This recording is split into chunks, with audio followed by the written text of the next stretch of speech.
Step into love like you've never been hurt before. Step into trust like you've never been burned before. Hello and welcome to Braveheart Conversations, where we learn the art of love through brave and compassionate conversations. I am Jillian Landis. and I'm Marie Wallace. And we are your hosts today. Hello, everyone, and welcome to Braveheart Conversations. This is Jillian Landis, and I'm here today with Marie Wallace. Good morning. And today we are going to be talking about how to experience trauma and then move forward and put your life back together. How does that look? What does that process feel like? And how can we come to some semblance of a normal life after experiencing trauma? So I think I'm going to start off this episode by sharing my own experience with trauma and what that recovery process has felt like for me. So I'm going to share something that I wrote a couple of weeks ago. Trauma is such a funny thing. As soon as you think you're through it, it's just getting started. I have gained so much momentum this year. I feel powerful. I feel centered. I feel grounded. I have kicked some serious ass, and I've owned this last year. And sometimes emotions hit me out of nowhere. Memories flood in. Pain and fear and betrayal are vivid. I recently intentionally sought out literature and resources, both empowering me and informing me, as well as triggering me and opening deep wounds. It's given me a strange mix of emotions. I feel passionate. So many things are more clear than they've ever been. And I feel sad for the girl in me who got hurt. Part of me wants to shove it down, deny it. I tell myself I'm stronger than that.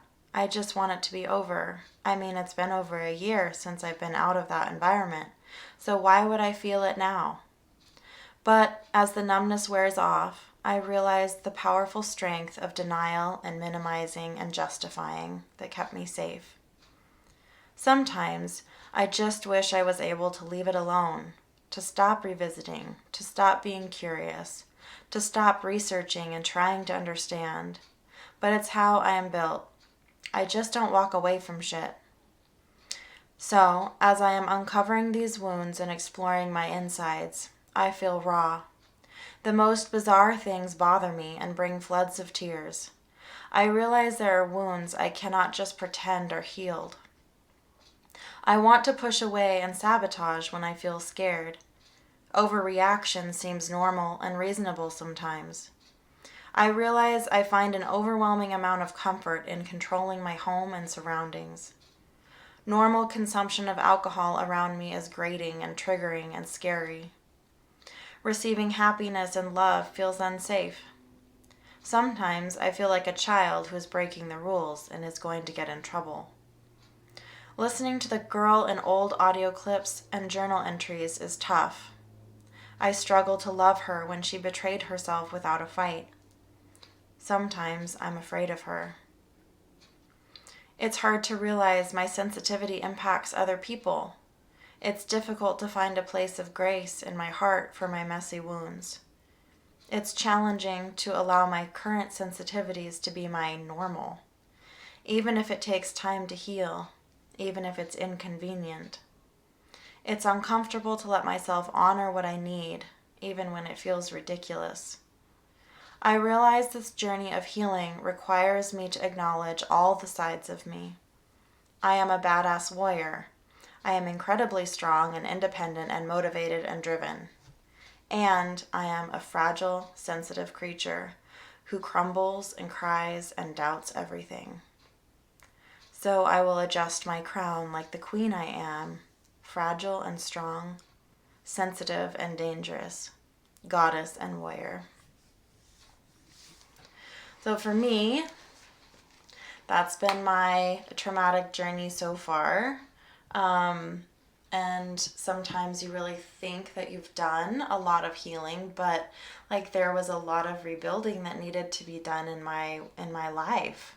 The last year, I mean, there's so much survival things that need to be addressed at the beginning. You know, where am I going to live? How am I going to pay the bills? Like those are the initial things you think about, not... Sometimes it's, how am I going to get out of bed in the morning? Yeah. So, How am I going to adjust to this new normal? How am I going to function throughout my day? For some people, it's how am I going to take care of my kids?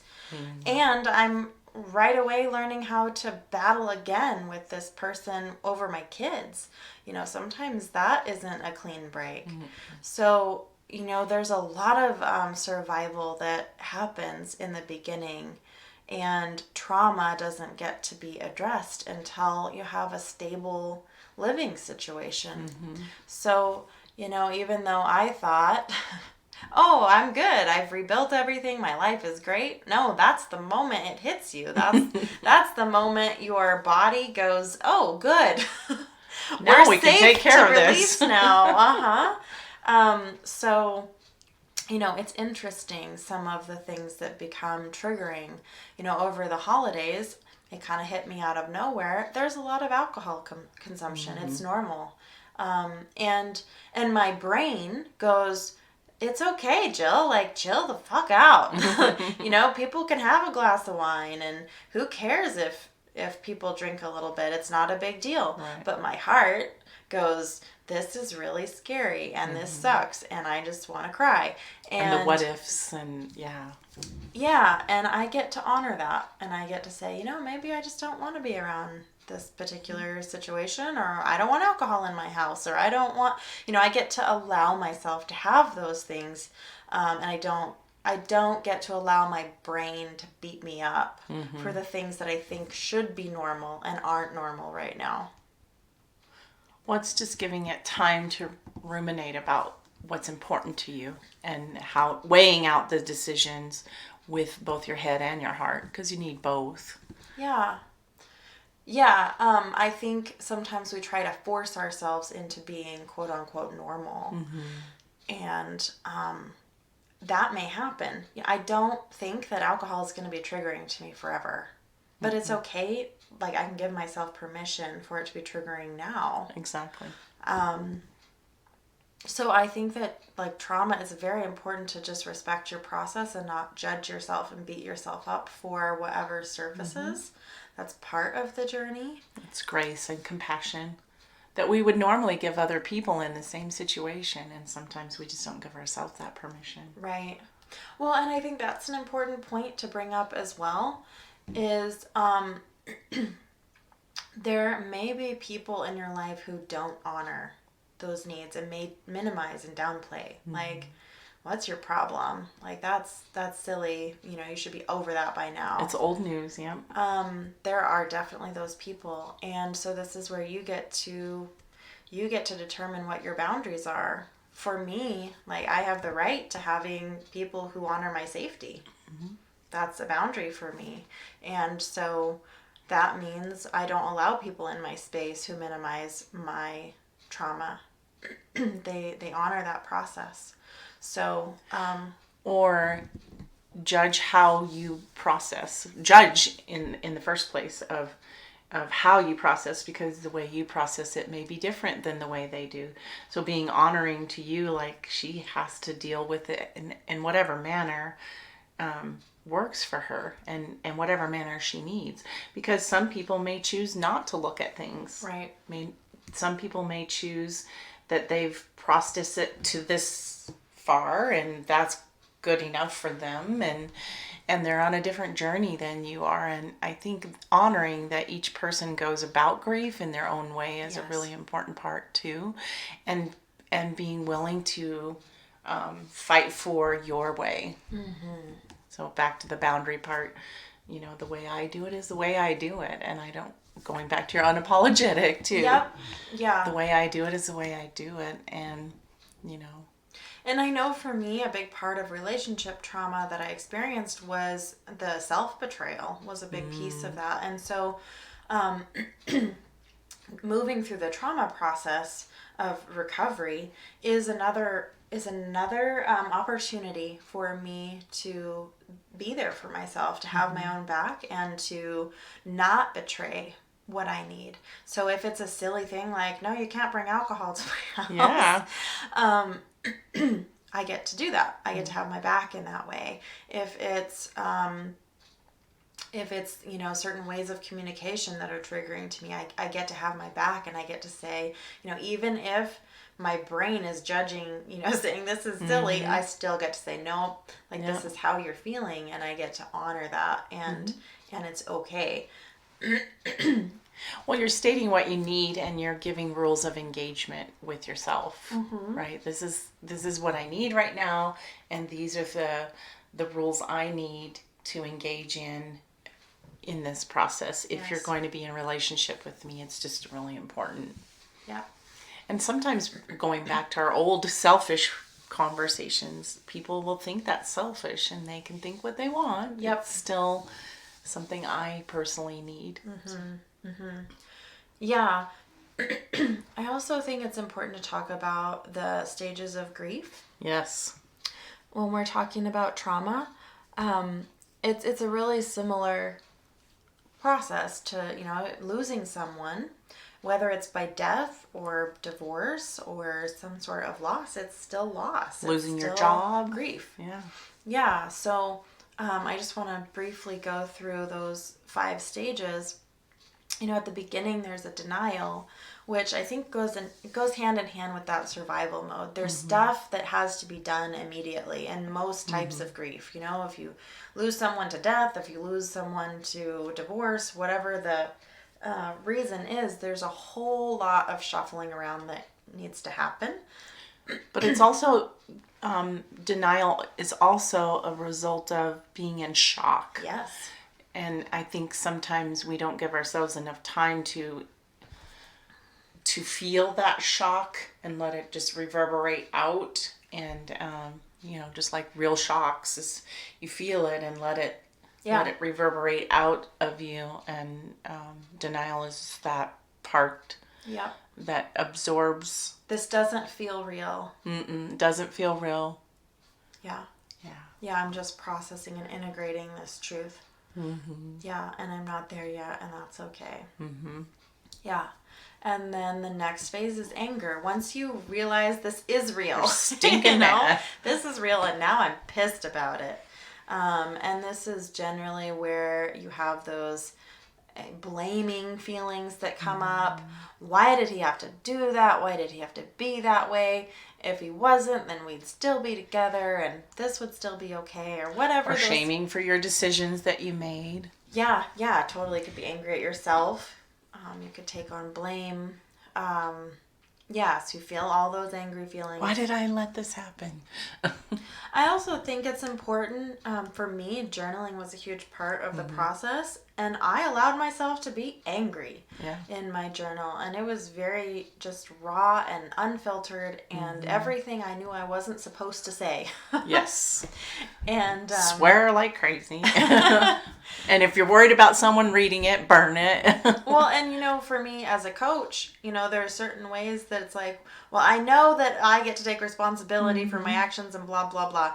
And there was a time and a place in my journal where I got to get all my blah, all my blame, all my stuff out that I knew were all the things I wasn't supposed to say. And often, because of putting that on paper, you can get yourself to the point where you walk yourself through responsibility. Yeah, all of this sucks, and I feel like a victim here, and I'm blaming, and then I'm going to choose the next thing. Well, you're also acknowledging your humanness, that you have these emotions. Stuffing them down is not going to make them not real. It does not. Because they're still very real, and they're still want to be acknowledged. And that's all you have to do is acknowledge it, and then you can move through.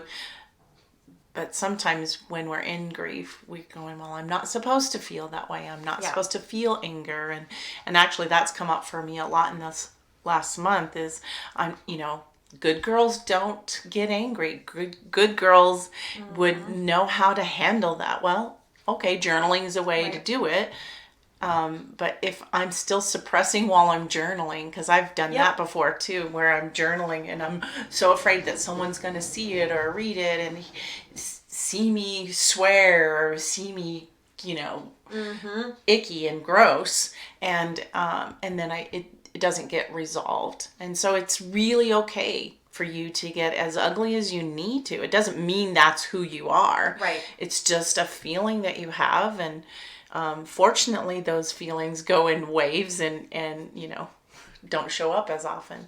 So if you are afraid of someone seeing or reading, write it anyway. Yes. And burn the journal, find a safe, whatever works for you, but find ways to get it out, because it is okay to be angry. And I think sometimes we don't give ourselves permission for that.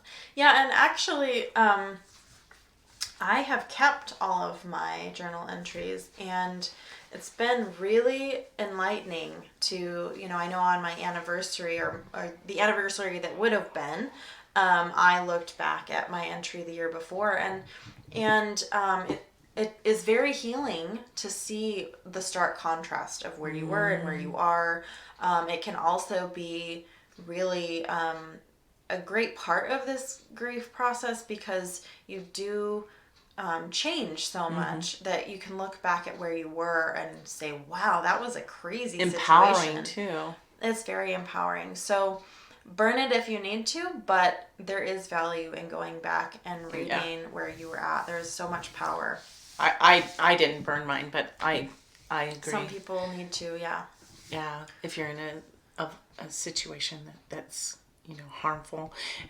But it's a beautiful journey to go back, because after time you think, well, I've only come this far, and you think that you haven't grown enough and you haven't stretched enough. And when you go back and you read it and you go, wow, I didn't give myself enough credit because I was way back here and I handled things differently, and now awesome. The next phase is bargaining, which it's kind of a funny phase because this is usually where with God. we're pleading for something to be different.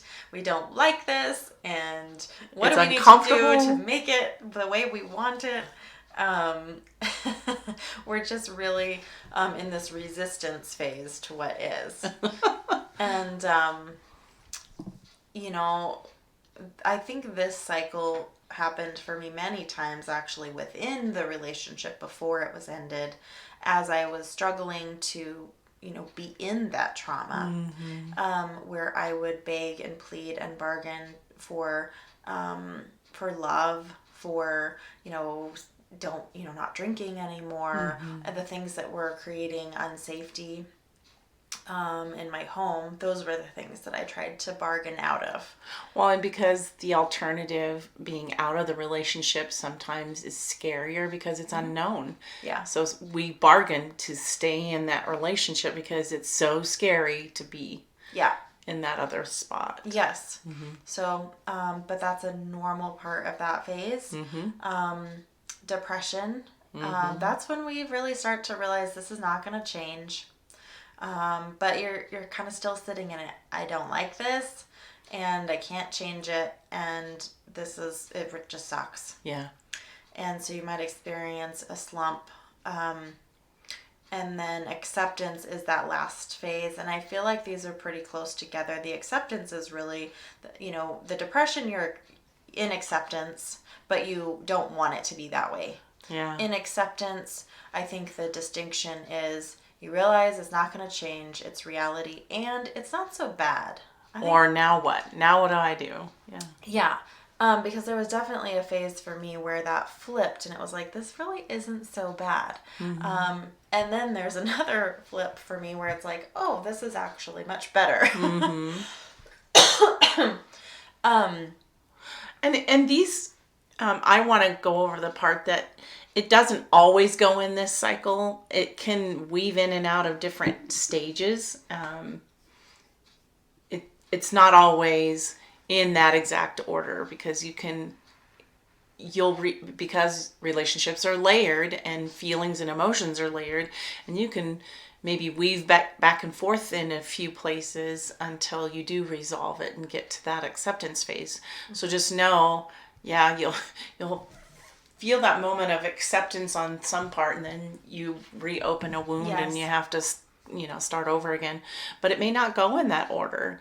I know that I've gone into grief and we talked about this earlier, when my dad died, it really shocked me. I'm thinking that I'm doing pretty okay, because I kind of had an idea that it was coming. And then I walk in his trailer and see a peppermint that reminded me of him, and I just bawled. I started bawling out of nowhere. And, That's so trauma. you'll be surprised sometimes where those feelings come from. And not to judge yourself, because, I mean, sometimes people will say you're wimpy, or why haven't you gotten over that, and why is this bothering you now? You knew it was coming. Or it just never is easy, and each person will handle it different. Yeah, so I think being gracious with yourself as those triggers come up is really important, and allowing them to be, surrounding yourself with people who are also sensitive to your triggers is important. However, I think it's important to bring up right now as well, we continue to take ownership of our own healing. Exactly. So what can be really easy to do is, if I tell Marie that I have a trigger, and my trigger is People drinking. drinking, okay. So, but Marie has a glass of wine once a week. That's part of her routine, and she's done that forever, and it doesn't bother her at all. It's healthy, and she's hasn't created any problems. For me to tell Marie, how dare you drink because of my trigger, this triggers me. Yeah. I am then making Marie responsible for my healing. I'm responsible to heal my triggers. So, and I think that there's a lot of times where I've either experienced someone else placing their healing on me, or I can identify times in the past where I've done that to other people. And that's unfair. Very unfair. That is unfair, and it's not right. I do get to set boundaries where I can say, I don't want that in my home. Marie, feel free to go drink a glass of wine, but I don't want that in my space. I can also set the boundary, I don't want substances in my intimate relationships.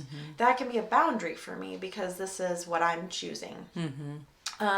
I get to uphold that boundary, right? That doesn't mean I get to tell someone, you can't ever drink, or you can't ever, do some lifestyle choice that it's unrealistic. Yeah, but I get to decide if I want that in my space. That's the difference between setting a boundary and making somebody else responsible for my healing. So I just want everyone to hear that difference, because I think that happens a lot. And I also think that even though we've made some great strides in understanding trauma and mental health, it was intended to be empowering. We know what the problem is so we can heal it. Sure. It becomes disempowering when we get to the point where we say, because I have this trauma, I can't blah, blah, blah. Because I have this mental illness, I can't blah, blah, Well, it blah. puts you back in the victim's arena It does. again. So we're using it to actually disempower ourselves instead of empowering ourselves. So Because it's hard to look at it that way. It's super hard. And to also realize triggers aren't bad. No. So when something comes up as a trigger for me, I get to look at why. I get to start to heal that wound. Triggers aren't necessarily to be avoided. They're indicators that something's up. It is. Yeah. Yeah, so just like any feeling, like I always talk about resentment. That's a big one I hear about. So when people tell me that they're resentful, I often will hear people say, I need to clear the resentment and be happier. Right? They just want to shift into something else. Yeah. Where I have learned, for me, honoring resentment is really important. So resentment doesn't just show up for no reason. It shows up because I'm out of alignment with a boundary. That internally I feel that a basic right of mine has been violated. Someone's taking advantage of me, or I'm out of alignment because I'm allowing something. Yeah, I'm allowing something to happen that is not in alignment with me. and my boundaries. So resentment is a gift. Resentment is simply telling me where I get to honor a boundary, where I get to enforce a boundary, or I get to speak a boundary. Instead of I just need to change the feeling. And I think trauma can be the same way when we have triggers come up. Those triggers can just be indicators for us. How do I need to govern my life differently? Exactly. Instead of making them bad and wrong and something that we just need to avoid. Our body and our minds and our spirits naturally crave and gravitate towards healing. So all of the feelings that are coming up, all of the experiences that you're having, like none of them are by accident. They're all intentional for your healing. Which I think is pretty cool. So although I love that we've explored so much in mental health over my lifetime. Yes, I think it's amazing. It is amazing. I think sometimes we have lost sight of what the intention is, which is empowerment. I know that I have these particular struggles, therefore it empowers me to heal. Instead of I have these particular traumas or problems or symptoms, and therefore that means I can't I'm using it as an excuse. Yeah, it's never meant to be an excuse. No. It's meant to be something as a tool for healing. Yeah. I think the piece where it's used against people as, it doesn't serve us well is not only, I can disempower myself by saying I have this diagnosis or I have this problem, so then I can't.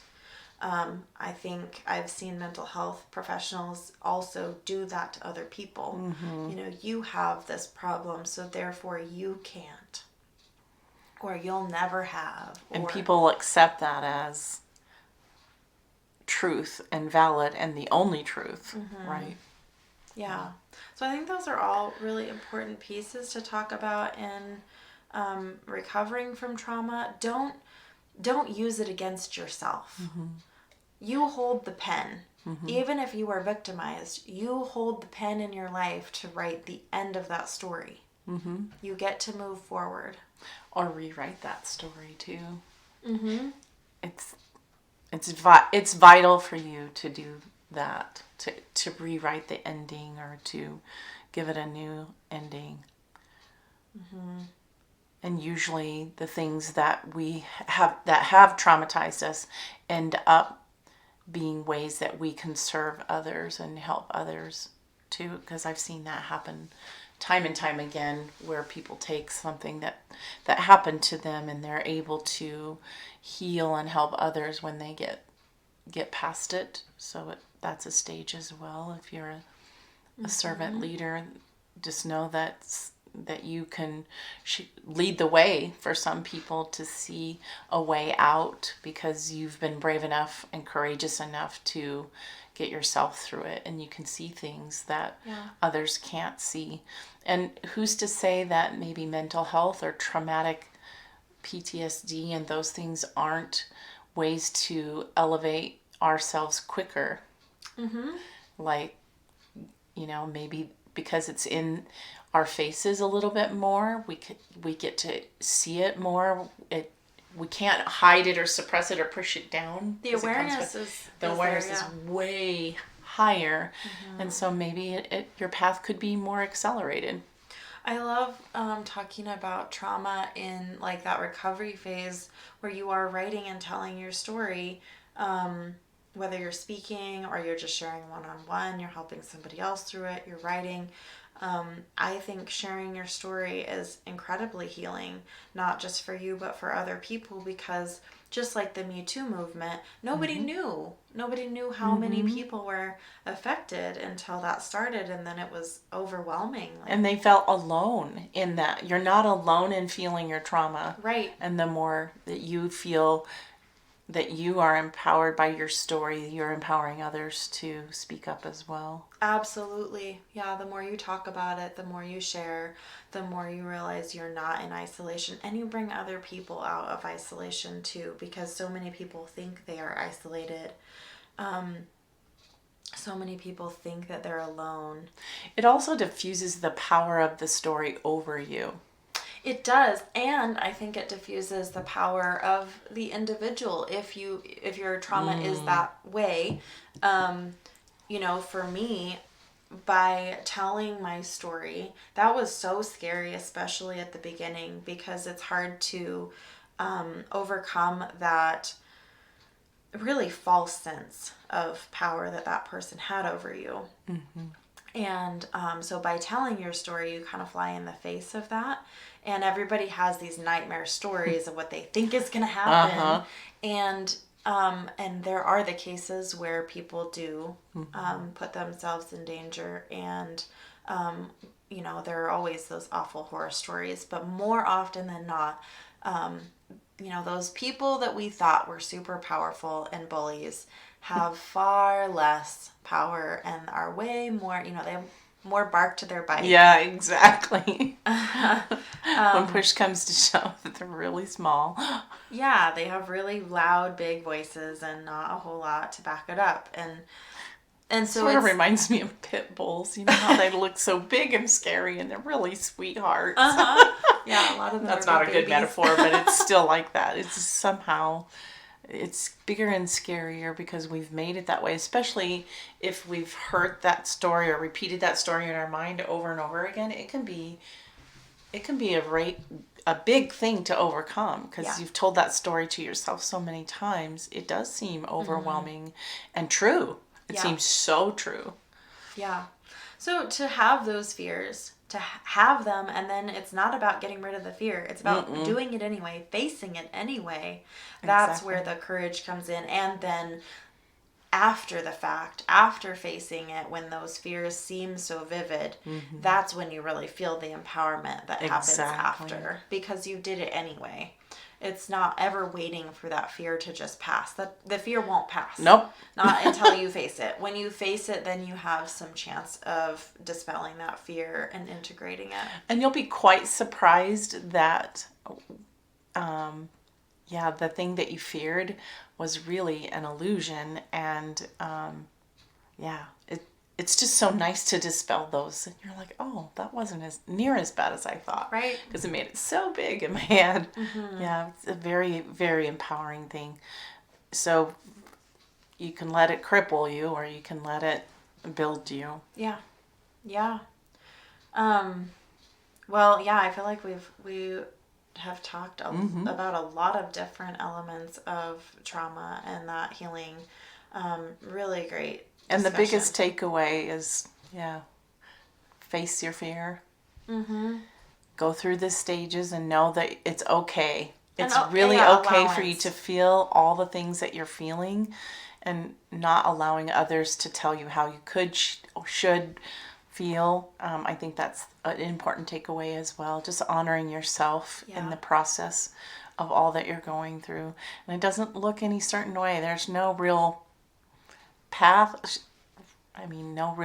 No shortcuts at all. Yep. And be graceful and compassionate towards yourself because trauma does take a long time to process and get through. Years. Yeah.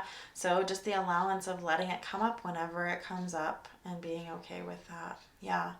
I would love to hear more about your experiences with trauma and what has worked for you, maybe what hasn't worked for you, whatever your experience has been with relationship trauma and letting go and moving forward. I'd love to hear more from you.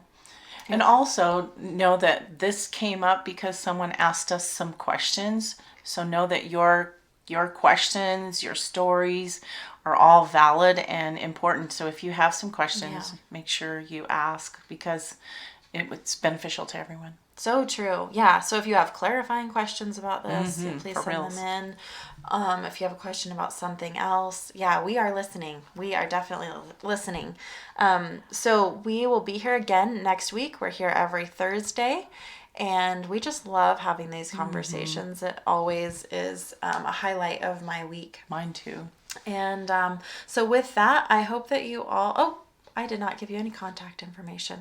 If Yes. you want to ask us any questions... Yeah, let us tell them that. The way that you can do that is you can email me at defytheaverage@gmail.com, or you can email Marie at mariesgold.com. Marie at mariesgold.com.